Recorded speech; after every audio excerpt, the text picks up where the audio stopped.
Hello student, welcome to my channel Sarvan lecturer. आज मैं आपको बताऊंगा जो आपका क्लास 10 इंग्लिश 2022 का इंपॉर्टेंट क्वेश्चन जो बोर्ड एग्जाम में 100% पूछा जाएगा। अगर आप 2022 बोर्ड एग्जाम में इंग्लिश का पेपर देने वाले हो तो ये वीडियो आप देख कर जाना। इसमें हम लोग सीखेंगे पैसेज कैसे सॉल्व किया जाता है एंड जो आप लोगों का स्टेंजा है, स्टेंजा को सॉल्व करने का सही तरीका, और मैं आपको बताऊंगा जो आपके इंग्लिश हैं उनके जितने भी मोस्ट इंपॉर्टेंट शॉर्ट क्वेश्चन हैं और यहाँ जितने भी आपके मोस्ट इंपोर्टेंट लॉन्ग क्वेश्चन है, सारी चीजों को देखा जाएगा। जितने भी आपके इंपॉर्टेंट लॉन्ग क्वेश्चन है 2022 बोर्ड एग्जाम के लिए, तो ये वीडियो क्लास 10 इंग्लिश के लिए सबसे ज्यादा इंपॉर्टेंट है। वीडियो को लाइक करना है, आपको 2000 लाइक तक पहुंचाना है। मैं आप लोगों को बहुत सारी इंग्लिश की वीडियो प्रोवाइड करने वाला हूं, तो आप लोग 2000 लाइक तक जरूर पहुंचाना। ये वीडियो बहुत ज्यादा इंपॉर्टेंट है। ओके, तो यहां हम लोग डिस्कस करेंगे। जैसे आपका पहले हम लोग सॉल्व करेंगे जो आपका पैसेज है। पैसेज में आप लोग देख सकते हो, जैसे ये बोर्ड एग्जाम के लिए बहुत ज्यादा इंपॉर्टेंट पैसेज है। यहां आप लोग देख सकते हो बहुत ज्यादा VIMP पैसेज है, इसे आप लोग तैयार करके जाना। तो सबसे पहले आप पैसेज को एक बार ध्यान से पढ़ो। यहां लिखा हुआ है कि जो आपका आल्दो, ठीक है, Aldous the night लैंचो thought only of his one hope the help of God whose eyes he had been instructed see everything even what is deep in one's conscience। ठीक है, आपको ध्यान से पहले इसे पढ़ना है बोर्ड एग्जाम में अगर पूछा जाए। ठीक है, लैंचो was an ox of a man working like an animals in his field या in the field but still he know how to write the following Sunday. अभी मैं आपको इसका हिंदी मीन्स बताऊंगा तब समझ में आएगा। At daybreak he began to write a letter which he himself would carry to town and place in the mail. It was nothing less than a letter to God. अभी मैं आपको इसका solve करने का trick बताऊंगा और Hindi means बताऊंगा। इसका हिंदी मीन्स पता रहेगा तभी आप इसे सॉल्व कर पाओगे। God he wrote if you don't help me my family and I will go hangry this year. I need ये 100 pieces in order to sow my field again and to live until the crop comes। अब इसकी Hindi means समझो। यहां आप लोग देखो, सबसे पहले लिखा हुआ है आल्दो द नाइट, जो उस रात यानी कि उस पूरी रात क्या हुआ, लैंचो thought only of his one hope, यानी कि लैंचो अपनी एकमात्र आशा के बारे में सोच रहा था। वो कौन है? Help of God. Help of God यानी कि भगवान से सहायता, ईश्वर से मिलने वाली सहायता के बारे में। और उसको बताया गया था कि whose eyes he had been instruct see everything, यानी कि जो मतलब ईश्वर की आंखें सब कुछ देखती हैं। सी एवरीथिंग मतलब सब कुछ देखती हैं। Even what is deep in one's conscience, यानी कि इसका मतलब क्या है कि वो भी आपके मन की गहराई में होते हैं। कौन? ईश्वर। लैंचो was an ox of a man working like an animals in the field, यानी कि जो लैंचो था बहुत परिश्रमी था और खेतों में जानवर बैलों की तरह काम करता था, बहुत काम करता था अपने खेतों में ताकि हमारा फसल बहुत अच्छा हो। ठीक है, and but still he know, लेकिन उसे पता था क्या? हाउ टू राइट, यानी कि उसे ये पता था कि मतलब फिर भी उसे पत्र लिखना पता था। ओके, पत्र लिखना उसे आता था। The following Sunday, the following Sunday यानी कि अगले रविवार को at daybreak he began to write a letter which he himself would carry to town and place in the mail. Okay, तो यहां कहने का मतलब है कि अगले रविवार जो है को सुबह होते ही उसने पत्र लिखना प्रारंभ किया और जिसे वह स्वयं जो कस्बे तक ले जाकर डाक में डालेगा। वो डाक में डालेगा। कौन? जो लैंचो है, पत्र लिखा और उसको स्वयं से लिखा और उसे ले गया डाक में डालने। And it was nothing less than a letter to God, यानी कि यह ईश्वर के लिए पत्र से कुछ कम नहीं था। यह ईश्वर के लिए पत्र से कोई कम नहीं था। फिर थोड़ा सा और है, गॉड ही रोट, यानी कि यहां कह रहा है उसने लिखा। ईश्वर यानी कि if you don't help me, यानी कि आपका कहने का मतलब यदि आपने मेरी सहायता नहीं की, अगर आपने मेरी सहायता नहीं की, my family and I will go hangry this year, यानी कि यहां कहने का मतलब है कि मेरा परिवार और मैं इस वर्ष भूखे रहेंगे, हमारे पास खाने के लिए पैसे नहीं है कि मैं कुछ ला सकूं। आई नीड ये 100 pieces in order to sow my field again and to live until the crop comes. यहां कहने का मतलब है कि मुझे मेरे खेत को फिर से बोने के लिए और फसल के आने, जैसे फसल आएगा ना तभी तो वो खा पाएंगे, तब तक जीवित रहने के लिए 100 पीसेज की आवश्यकता है। 100 पीसेज यानी कि 100 पीसेज मतलब होता है 100 पीसेज। 100 पीसेज मतलब 100 पीसेज की आवश्यकता है। मतलब हमें जब तक फसल ना आए तब तक खाने के लिए और फसल को दोबारा बोने के लिए हमें 100 पीसेज की आवश्यकता है। तो ये आपको मैंने समझा दिया, इसकी हिंदी मीन्स ऐसे अगर आप समझोगे। अब यहां देखो, अब आपको ये क्वेश्चन बहुत आसान लगेगा, ध्यान से समझना, बहुत आसान लगेगा। अब यहां अगर आप इसका हिंदी मीन्स पता कर लिए, बहुत ज्यादा इंपॉर्टेंट है, जरूर तैयार करके जाना। अब ये क्वेश्चन आपकी बोर्ड एग्जाम में 2 मार्क्स का आएगा। लिखा हुआ है what was Lencho's fearful problem, what was his one hope now. यानी कि अभी मैंने इसमें पढ़ाया है कि जो मतलब उनकी एक आखिरी होप थी, आशा थी, वो कौन थे? भगवान थे। और उनकी फियरफुल प्रॉब्लम क्या थी कि उनके फसल जो है ना हेलस्टोन से बर्बाद हो गए थे। तो उनका फियरफुल आपका प्रॉब्लम पता होगा, मैंने इसमें बताया है। उनका फेयरफुल प्रॉब्लम यही है कि उनका जो हेलस्टोन ने पूरे फसल को बर्बाद कर दिया था।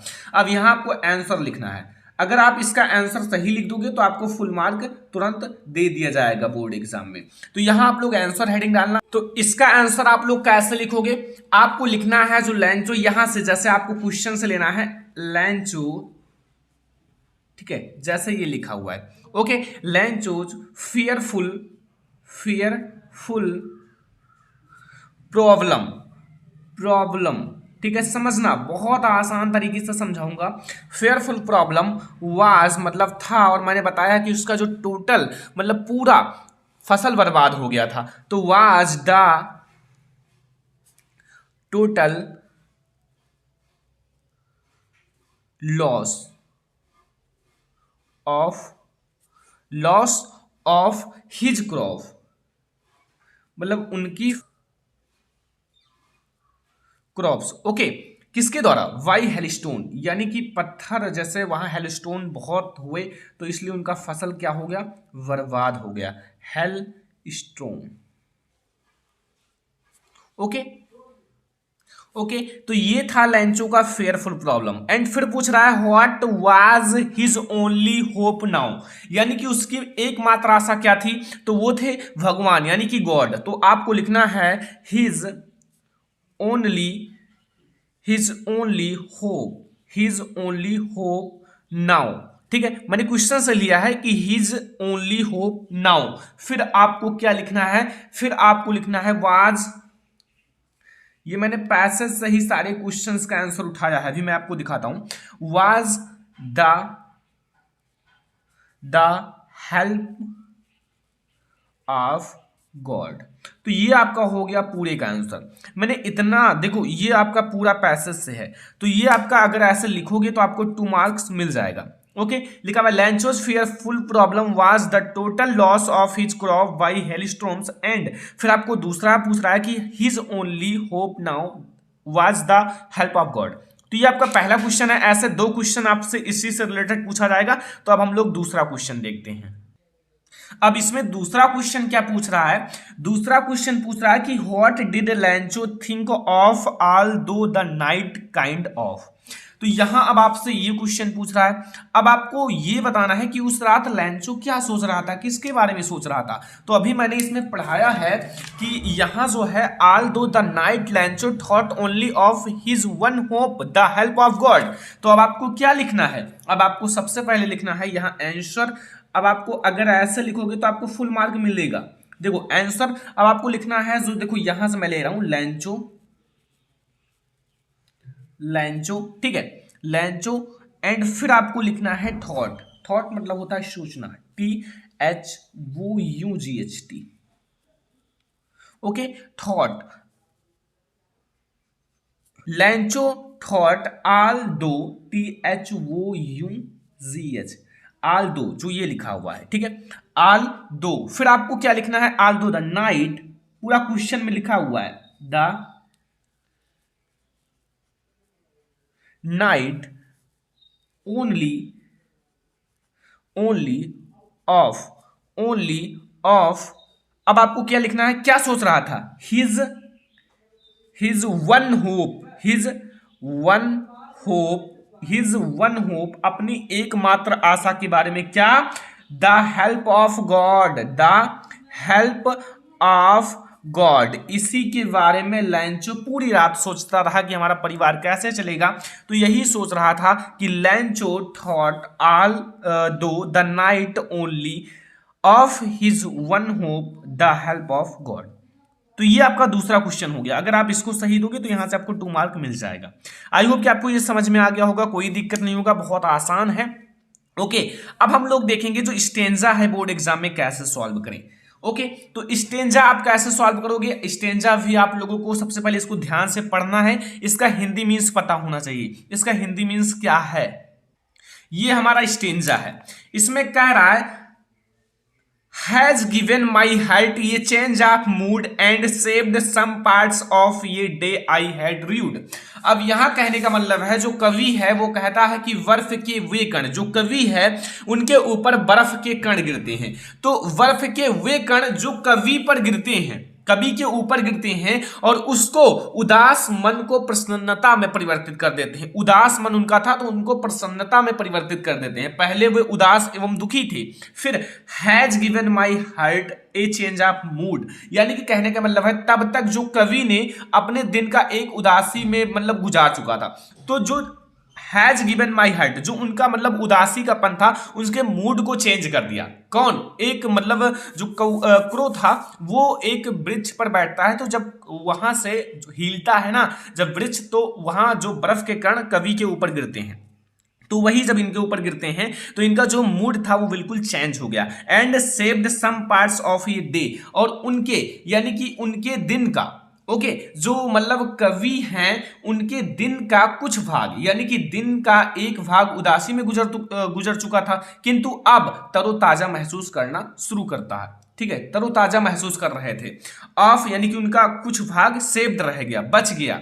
आई हैड रीड यानी कि वो वह खेद में गुजार देते। अगर ऐसे ही उदास बैठे रहते तो उनका वो दिन का कुछ भाग भी गुजर जाता, लेकिन अब इनका कुछ भाग बच गया और ये तरोताजा महसूस कर रहे थे। तो इनका हिंदी मीन्स आपको कुछ समझ में आ गया होगा। अब यहां लिखा हुआ है क्वेश्चन आपसे क्या पूछ रहा है, what type of mood the poet was in. अब यहां कहना है जो पोएट का मूड था वो कैसा था। तो यहां आपको आंसर लिखना है, आंसर आप लोग लिखो, द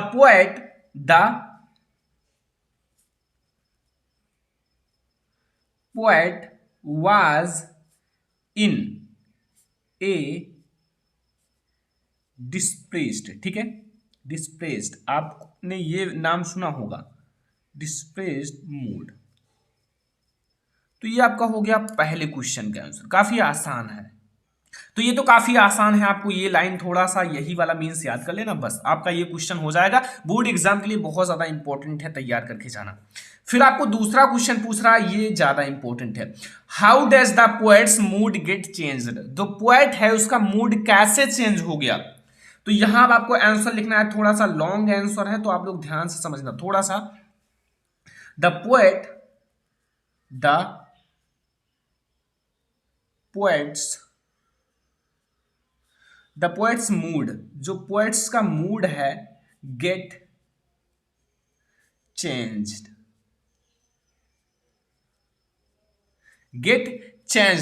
आफ्टर ए क्रो, एक कौआ।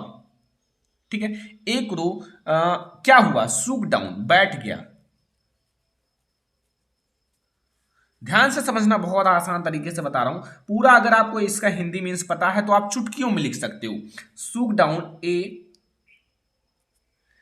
ए डस्ट ऑफ स्नो, मतलब जब वो बैठा ना तो क्या गिरा, dust of snow.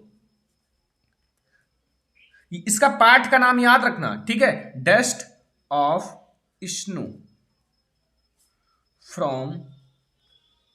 From a hemlock tree, एक हेमलॉक ट्री से, एक हेमलॉक ट्री के ऊपर जब एक क्रो बैठता है तो फिर पोएट के ऊपर जो डस्ट ऑफ स्नो है यानी कि बर्फ का टुकड़ा वो गिरता है, हिम।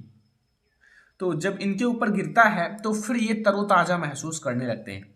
तो आप लोग इनके जो स्टेंजा है, इनके लेखक का नाम यानी कि कवि का नाम याद रखना, रॉबर्ट ली फ्रोस्ट, ठीक है। एंड आप लोगों का स्टेंजा है एंड आपका पैसेज, इन सबके लेखक का नाम, कवि का नाम याद रखना। कभी कभी पूछा भी जाता है लेखक का नाम, पाठ का नाम, लेसन का नाम एंड आपका जो इनके मतलब राइटर हैं। तो ये आपका 2 क्वेश्चन है, ये भी बोर्ड एग्जाम के लिए बहुत ज़्यादा इंपॉर्टेंट है, आप लोग तैयार करके जाना। ये है हमारा स्टेंजा और हमारा पैसेज, ये दोनों आप देखो, इसका हिंदी मीन्स पता है तो इसमें कुछ है नहीं, इसमें आपको एक एक लाइन का आंसर देना पड़ता है, एक एक लाइन का आंसर है और आप तुरंत चुटकियों में दे सकते हो। तो ये हमारा है दोनों, आपको समझ में आ गया।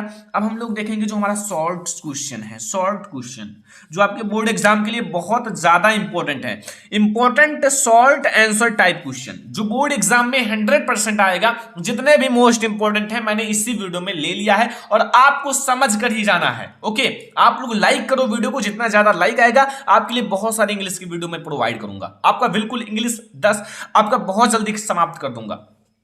क्वेश्चन नंबर फर्स्ट है, हु वाज लैंचो, लैंचो कौन था and where was Lencho's house situated, यानी कि जो लैंचो का घर था वो कहां स्थित था। आई होप कि आपने ये चैप्टर पढ़ा होगा, वेरी इंपॉर्टेंट चैप्टर है, यहां से आपको कई सारे क्वेश्चंस देखने को मिलेंगे। तो यहां आपको आंसर में लिखना है लैंचो वाज ए पुअर फार्मर। आपको पता है कि लैंचो एक गरीब किसान था, आपको ये पता होगा, एक गरीब किसान था and his house was situated on the crest of a low hill, और उसकी जो मतलब घर था वो पूरे मतलब एक पहाड़ की चोटी पर स्थित था। ये हमारा है क्वेश्चन नंबर फर्स्ट और काफी आसान क्वेश्चन है, ये बोर्ड एग्जाम के लिए वेरी इंपॉर्टेंट है, तैयार करके जाना। यहां से आपको क्वेश्चन जरूर देखने को मिलेंगे बोर्ड एग्जाम 2022 में, ठीक है। तो आई होप कि आपको समझ में आ गया। फिर आपको यहां क्वेश्चन नंबर 2 है पहले ही चैप्टर से कि व्हाई डिड द पोस्टमैन, जो पोस्टमैन था जो मतलब उस पोस्ट में काम करता था डाकघर में एक मतलब कर्मचारी के रूप में, go to his boss laughing heartily, जो मतलब वो पोस्टमैन था वो मतलब बहुत तेजी से हंसते हुए अपने पोस्ट मतलब बॉस के पास जा रहा था, ठीक है। तो क्यों, ये आपको बताना है क्यों जा रहा था। तो आंसर देखो, the postman went to boss laughing heartily, यहां से तो मैंने पूरा क्वेश्चन से लिया है, यहां से द पोस्टमैन, ठीक है, यहां गो टू की जगह केवल वेंट टू कर दिया है। तो यहां आपको इतना समझ में आ गया। देखो ये डिड है ना, डिड मतलब पास्ट है तो इसको पास्ट में चेंज किया जाएगा, तो ये मैंने वेंट कर दिया सेकंड फॉर्म। तो ये देखो, the postman went to his boss laughing heartily because he had seen ये लेटर एड्रेस टू गॉड, यानी कि उसमें जो भगवान के नाम पर पत्र लिखा था, ईश्वर के नाम पर, गॉड के नाम पर पत्र लिखा था, तो वही देखकर हंसता है और कहता है first time in his career, ऐसा लेटर मैंने अपने कैरियर में पहली बार देखा है। ये बहुत ज्यादा इंपॉर्टेंट है, आपको बहुत आसान मतलब शब्दों में बता रहा हूं, बहुत आसान तरीके से मैं आपको बता रहा हूं, कितना आसान है, बहुत आसान मीनिंग्स मैंने लिया है, मैंने बहुत इजी। देखो, the postman went to his boss laughing heartily because he had seen a letter address to God first time in his career, बस इतना आपको याद रखना है। फिर आप देखो आपका पूरा बोर्ड एग्जाम में नंबर मिलेगा। फिर आप देखो यहां क्वेश्चन नंबर 3 आपका बहुत ज्यादा इंपॉर्टेंट है, चैप्टर नंबर 2 से लिखा हुआ, अकॉर्डिंग टू मंडेला हुज आपका an invisible sacrifice lead the way of freedom to South Africa. इसका हिंदी मीन्स है कि मंडेला के अनुसार, जो मंडेला है उनके अनुसार किसके अकल्पनीय एन इनविजिबल, ठीक है, अकल्पनीय बलिदानों से दक्षिण अफ्रीका की आजादी का मार्ग प्रशस्त किया था। तो यहां आंसर आप लोग देखो, बहुत आसान तरीके से लिखना, बहुत ज्यादा इंपॉर्टेंट है बोर्ड एग्जाम के लिए, तैयार करके जाना ये क्वेश्चन। ओके, लिखा हुआ अकॉर्डिंग टू मंडेला, यानी कि मंडेला के अनुसार द डे ऑफ फ्रीडम, यानी कि आजादी का दिन, had come though the ineligible sacrifice of thousands of people of south Africa, यानी कि कहने का मतलब है कि दक्षिण अफ्रीका के हजारों लोगों के अल्पकल्पनीय बलिदान के कारण आया था, बहुत सारे लोग उसमें बलिदान दिया था, तभी साउथ अफ्रीका को आजादी मिली थी। And whose sufferings and courage can never be counted और रिपेड मतलब होता है वापस करना, काउंटेड मतलब होता है गिनना। तो यहां कहने का मतलब है जिसके बलिदान और शौर्य को कभी गिना या चुकाया नहीं जा सकता। ऐसे बलिदान को ना तो कभी चुकाया जा सकता है और ना कभी इन्हें गिना जा सकता है, काउंटेड नहीं किया जा सकता। तो ये बहुत ज्यादा इंपॉर्टेंट क्वेश्चन है, आपको तैयार करके ही जाना है। बहुत आसान तरीके से मैंने आपको बताया है, केवल लिखना क्या है। According to Mandela the day of freedom had come though the unusual sacrifice of thousands of people of South Africa whose suffering and courage can never be counted or repaid। बस इतना आपको तैयार कर लेना है, आपके बोर्ड एग्जाम में यहां से बहुत सारे क्वेश्चंस आएंगे। अब हम लोग अगला इंपॉर्टेंट शॉर्ट क्वेश्चन देखते हैं। तो यहां हमारा 4 नंबर इंपॉर्टेंट शॉर्ट क्वेश्चन है कि व्हाई डज एनी प्रोवाइड ये brief sketch of her life. कहने का मतलब है जो एनी है या एन है अपने जीवन का संक्षिप्त चित्रण क्यों देती है।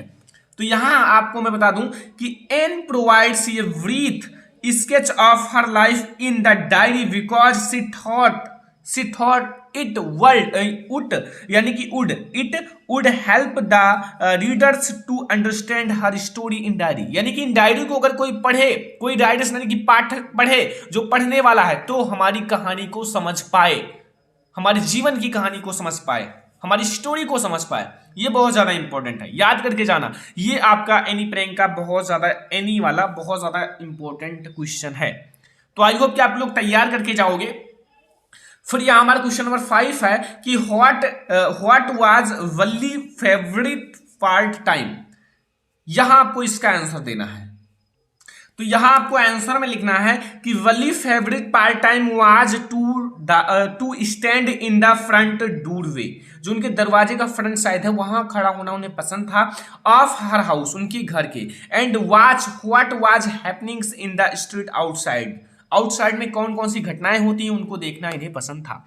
तो ये हमारा 5 मोस्ट इंपॉर्टेंट जो आपकी बोर्ड एग्जाम के लिए बहुत ज्यादा इंपॉर्टेंट है। आपको ये 5 आपको क्या सॉल्व क्वेश्चन तैयार करके जाना है। अगर आप ज्यादा से ज्यादा लाइक करोगे और आप लोग अगर कमेंट करोगे तो मैं आप लोगों के लिए और सारे वीडियोस बनाऊंगा जो इंग्लिश का इंपॉर्टेंट क्वेश्चन है। ओके, तो ये हमारा 5 इंपॉर्टेंट सॉल्व क्वेश्चन है जो आपको तैयार करके ही जाना है। और अगर आप इसको नोट कर लोगे और याद कर लोगे तो इससे बाहर आपसे नहीं पूछा जाएगा। 2 क्वेश्चन यहां से जरूर आएगा और आप लोग देखना यहां से 100% मैं कह रहा हूं कि यहां से क्वेश्चन 2 जरूर आएगा। ओके, अब हम लोग देखेंगे इंपॉर्टेंट लॉन्ग क्वेश्चन जो आपकी बोर्ड एग्जाम के लिए बहुत ज्यादा इंपॉर्टेंट लॉन्ग क्वेश्चन है। 2022 बोर्ड एग्जाम के लिए सबसे ज्यादा इंपॉर्टेंट प्रोज का लॉन्ग क्वेश्चन है। इसको आपको तैयार करके ही जाना है। अगर आप इसे नहीं तैयार करोगे तो आप लोगों का नंबर कम हो जाएगा। तो आप लोग इसे जरूर तैयार करके जाना। पहला क्वेश्चन आप लोग देख सकते हो, हु वाज लैंचो। यहां आपसे क्या पूछ रहा है, जो लैंचो था वो कौन था, and why did he write a letter of God. और उसने जो भगवान के लिए पत्र क्यों लिखा, who received the letter and what did he do. और वो पत्र किसको मिला और फिर क्या हुआ। पूरी आपको घटना बतानी है, पूरा आपको लॉन्ग में लिखना है। ओके, लॉन्ग क्वेश्चन आपको लिखना है और ये बहुत ज्यादा इंपॉर्टेंट लॉन्ग क्वेश्चन है। आपको तैयार करके ही बोर्ड एग्जाम में जाना है। लॉन्ग क्वेश्चन यानी कि कम से कम आपका 60 वर्ड्स में लिखना है। आपको 60 वर्ड्स में लिखकर ही आना है लॉन्ग क्वेश्चन। दूसरा क्वेश्चन देखो आपका, ये भी बहुत ज्यादा इंपॉर्टेंट है, जो आप लोगों का गिव द कैरेक्टर ऑफ यानी कि आपको लैंचो।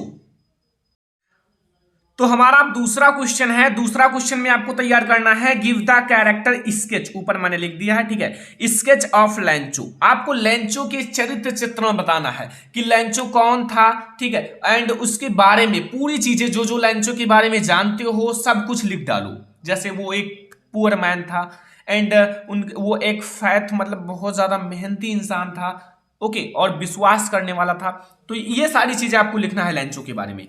फिर यहां आपको देखो जो क्वेश्चन नंबर 3 है, ये आप लोगों का बहुत ज्यादा इंपॉर्टेंट है। ये आपको तैयार करके ही जाना है बोर्ड एग्जाम में। ये आप लोग देखो इसमें लिखा क्या है। सबसे पहले ये समझो कि what does Mandela means when he says he is simply the sum of all those African patriots who had gone before him. यानी कि यहां कहने का मतलब है मंडेला के कहने का क्या अर्थ है। मंडेला कह रही हैं कि वह उन सब अफ्रीकी देशभक्तों का योग है जो उनसे पहले मृत्यु को प्राप्त गए। मतलब उनको योग करती हैं, उनका नमन करती हैं जो उनसे पहले मृत्यु को प्राप्त हो गए। ओके, तो ये आपका बहुत ज्यादा इंपॉर्टेंट क्वेश्चन है।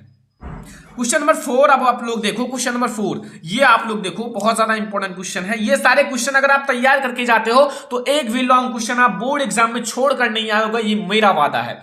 लिखा हुआ है what does Annie write in her first essay. जो उनके प्रथम एसे था, पहला एसे था, उसमें क्या लिखा था एन ने, तो ये आपको बताना है। ये आप लोग तैयार करके जाना बोर्ड एग्जाम में। अगर इसका आंसर चाहिए तो आप लोग कमेंट करना और आप लोग लाइक करना। ओके, अगर आप लोग अच्छे से ज्यादा लाइक करोगे तो मैं आप लोगों के लिए बहुत ज्यादा इंग्लिश की वीडियो प्रोवाइड करने वाला हूं। ओके, आप लोग जुड़े रहो, ध्यान से आप लोग पढ़ते रहो, बोर्ड एग्जाम की तैयारी करते रहो। जितना आप लोग आज पढ़ लोगे वही बोर्ड एग्जाम में काम आएगा। यहां आप लोग क्वेश्चन नंबर 5 देखो, why does Anne need to give a brief sketch about her family, does she treat Kitty as an insider or outsider? Okay, इसका मैं आपको हिंदी मीन्स बता देता हूं कि एन, जो एन है, को अपने परिवार का संक्षिप्त चित्रण करने की क्या आवश्यकता पड़ी, मतलब क्यों उन्हें आवश्यकता पड़ी अपने परिवार की संक्षिप्त चित्रण करने की। एंड एक किटी मतलब जो उनकी डायरी थी उनका नाम रखा था किटी, उनका मित्र था। और यहां कह रही है क्या हुआ, किटी को अंदरूनी व्यक्ति मानती थी अथवा बाहरी, इनसाइडर और आउटसाइडर, यानी कि अंदरूनी व्यक्ति मानती थी या फिर बाहरी। ये आपके लिए बहुत ज्यादा इंपॉर्टेंट क्वेश्चन है, तैयार करके ही बोर्ड एग्जाम में जाना। ओके, तो ये हमारा क्वेश्चन नंबर 5 है। अब हम लोग देखेंगे क्वेश्चन नंबर 6 जो बोर्ड एग्जाम के लिए बहुत ज्यादा इंपॉर्टेंट है। आप लोग इसको तैयार करके ही बोर्ड एग्जाम में जाना। जितना मैं आपको बता रहा हूं वो सारे क्वेश्चन तैयार करके जाना, फिर देखना हर एक क्वेश्चन आपको देखने को मिलेगा। यहां से आपको 1-2 क्वेश्चन जरूर देखने को मिलेगा। ये जितना मैं बता रहा हूं सबसे ज्यादा जो इंपॉर्टेंट है पूरे बुक का, मैंने कई सारे model paper, previous year paper, कई सारे गाइड बुक से ढूंढ कर ये क्वेश्चन लिखा है। बहुत मेहनत किया गया है इसके पीछे। लिखा हुआ है what did the bakers wear in the those day and how did he look, what did the author estimate from his appearance. यहां कहने का मतलब है उन दिनों जो ब्रेड बनाने वाला क्या पहनता था, वह कैसा लगता था, लेखक उनके अभिभावों से क्या अंदाजा लगाता था, उसको देखकर क्या अंदाजा लगाता था। यह आपके लिए बहुत ज्यादा इंपॉर्टेंट क्वेश्चन है। ओके, अब अगला क्वेश्चन आप लोग देखो, अगला भी क्वेश्चन इसी चैप्टर का है। यहां question number 7, how one can enjoy life in the region of Coorg, यानी कि कहने का मतलब है कुर्ग क्षेत्र में कोई किस प्रकार जीवन का आनंद ले सकता है। ये भी आप लोग तैयार करके जाना बोर्ड एग्जाम के लिए, जो बहुत ज्यादा इंपॉर्टेंट है वही मैं आपसे बता रहा हूं। अगर आप तैयार करके जाओगे तो आप लोग कहोगे हाँ सर ने बताया था यही बोर्ड एग्जाम में आया है, और वही आएगा क्योंकि मैंने बहुत सारा मेहनत किया है इसके पीछे। तो ये हमारा क्वेश्चन नंबर 7 है। अब हम लोग इंपॉर्टेंट क्वेश्चन नंबर 8 देखते हैं। क्वेश्चन नंबर 8 आप लोग फोकस करो, क्या लिखा हुआ है कि what did Valli find out about the bus journey and how did she find out this detail, यानी कि बस यात्रा के बारे में वल्ली को क्या क्या पता था एंड यह जानकारी उसे कैसे प्राप्त हुआ, कहां से प्राप्त हुआ यह जानकारी। वेरी इंपॉर्टेंट है। आप लोगों से रिक्वेस्ट कर रहा हूं कि तैयार करके बोर्ड एग्जाम में जाना। इंग्लिश की तैयारी में बहुत अच्छे से कराने वाला हूं, एक भी नंबर आपका छूटेगा नहीं बोर्ड एग्जाम में, केवल आप लोग हेल्प करो बस हमारा। यहां आपका क्वेश्चन नंबर 9 है कि what did Valli experienced during her first journey by bus. अब यहां आपसे क्या पूछ रहा है, यहां पूछ रहा है कि वल्ली ने अपनी प्रथम बस यात्रा में क्या अनुभव किया। ओके, ये हमारा क्वेश्चन नंबर 9 है। अब हम लोग क्वेश्चन नंबर 10 देखेंगे जो आपके बोर्ड एग्जाम के लिए मोस्ट इंपोर्टेंट लॉन्ग क्वेश्चन है, और इतना अगर आप तैयार कर लोगे तो फिर एक भी नंबर आपका नहीं कटेगा। कि व्हाई डिड किस्सा गौतमी, ठीक है, या Gotami come to Gautama Buddha, what did Gautama advise her to do, यानी कि कहना क्या मतलब है कि किसा गौतमी गौतम बुद्ध के पास क्यों आई और गौतम ने उन्हें क्या सलाह दिया। बस अगर ये 10 मोस्ट इंपोर्टेंट लॉन्ग क्वेश्चन तैयार कर लेते हो, मैं आपको गारंटी देता हूं उससे बाहर नहीं आएगा। केवल आप लोग मेहनत करो, पढ़ाई करो, और आप लोग इसका आंसर लिख लिख कर याद करो, मेहनत करो। ओके, और आप लोगों को अगर इसका आंसर चाहिए कमेंट करना। अगर आपने कमेंट किया ज्यादा से ज्यादा तो मैं इसका आंसर कल ही प्रोवाइड कर दूंगा। अगर आप लोग 2000 लाइक तक आज पहुंचा दिए तो मैं आज ही इसका आंसर प्रोवाइड कर दूंगा। तो जल्दी से आप लोग फटाक से लाइक करो इस वीडियो को। इंग्लिश का वीडियो चाहिए तो आप लोग कमेंट करो, और इस वीडियो को ज्यादा से ज्यादा अपने फ्रेंड्स के साथ शेयर कर दो। इसको मैंने बहुत मेहनत करके बनाया है, कई सारे गाइड मैंने लिया है, कई सारे बुक एंड कई सारे अनसॉल्व पेपर, मॉडल पेपर से ये क्वेश्चन लिया गया है। तो अगर आपको पसंद आया वीडियो को लाइक करना, शेयर करना अपने फ्रेंड्स के साथ। चैनल पर नए हो तो सब्सक्राइब कर लेना। चलो फिर मिलते हैं नेक्स्ट इंपॉर्टेंट वीडियो में, तब तक के लिए धन्यवाद।